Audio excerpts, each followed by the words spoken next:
నిన్ను దేవునిలో శక్తిమంతుడిగా చేసే శక్తి దేనికైనా ఉందంటే భూమి మీద ఒక ప్రార్థనకే ఉంది.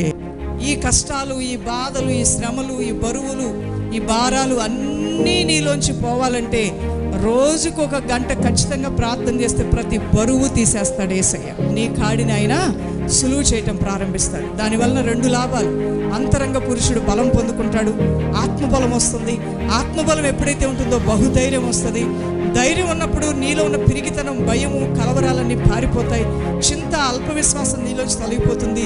దేవుని యొక్క హస్తము నీకు తోడుగా ఉన్నది అని నువ్వు గ్రహించుకొని కష్టాలను కూడా ఆనందంతో భరిస్తూ ఆ శ్రమల్లో కూడా దేవుడు నీకు మార్గాలు తెరుస్తాడనేటువంటి ఒక ఉన్నతమైన నిరీక్షణతో నువ్వు సాగిపోతున్నప్పుడు ఆత్మదేవుడే నిన్ను ఉన్నతమైన స్థానానికి తీసుకుని వెళ్తాడు.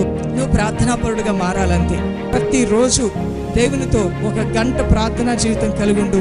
అద్భుతాల మీద అద్భుతాలు నీ జీవితంలో ప్రారంభమవుతాయి.